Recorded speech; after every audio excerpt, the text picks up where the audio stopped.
ভাবুন তো, একজন মানুষকে সবাই মৃত ঘোষণা করেছে, পরিবার কান্নায় ভেঙে পড়েছে, জানাজা পর্যন্ত প্রস্তুতি শুরু হয়ে গেছে। ঠিক সেই মুহূর্তে হঠাৎ সে চোখ খুললে উঠে বসলো। শুনতে অবিশ্বাস্য লাগছে, তাই না? আজ আমি আপনাদের শোনাবো এমন এক বাস্তব ঘটনার গল্প। এখানে মৃত দরজা পর্যন্ত গিয়েও একজন মানুষ আবার ফিরে এসেছিল দুনিয়ার আলোতে। এক ব্যক্তি হঠাৎ গুরুতর অসুস্থ হয়ে হাসপাতালে ভর্তি হন। শ্বাসকষ্ট বাড়তে থাকে, হৃদস্পন্দন ধীরে ধীরে কমে যায়। ডাক্তাররা সর্বোচ্চ চেষ্টা করেন, কিন্তু একসময় তারা জানান তিনি আর নেই। পরিবারের উপর নেমে আসে শোকের পাহাড়। স্ত্রী কান্না করছেন, সন্তানরা বাবার হাত ধরে শেষবারের মতো ডাকছে, আব্বু একবার চোখ খুলো। কিন্তু কোনো সাড়া নেই।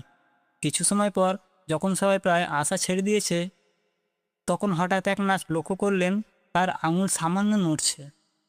প্রথমে সবাই ভাবলো ভুল দেখছে, কিন্তু না, আবার নড়ল। দ্রুত ডাক্তার ডাকা হলো। পরীক্ষা করে দেখা গেল হৃদস্পন্দন ধীরে ধীরে ফিরে আসছে। যে মানুষকে মৃত ঘোষণা করা হয়েছিল তিনি আবার জীবিত হয়ে ফিরলেন। জ্ঞান ফেরার পর তিনি শুধু একটি কথাই বলেছিলেন, আমি যেন এক অদ্ভুত অন্ধকার আর আলোর মাঝখানে ছিলাম। মনে হচ্ছিল এখনও আমার সময় শেষ হয়নি। এই ঘটনা শুধু পরিবারকেই নয়, পুরো হাসপাতালকে অবাক করে দিয়েছিল।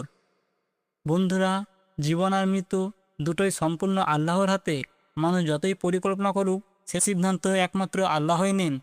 এই গল্প আমাদের মনে করিয়ে দেয় প্রতিটি নিঃশ্বাস একটি সুযোগ, ভালো কাজের সুযোগ, তওবার সুযোগ, আর আল্লাহর দিকে ফিরে আসার সুযোগ। কারণ আমরা কেউ জানি না কোন কোন নিঃশ্বাসটা আমাদের শেষ নিঃশ্বাস। তাই আজ থেকে নিজেকে বদলান, নামাজে ফিরে আসুন, মায়ের দোয়া নিন, মানুষের হক আদায় করুন। কারণ মৃত্যু যে কখন আসবে সেটা জানিয়ে আসবে না।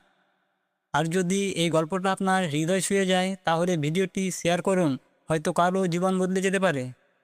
ধন্যবাদ।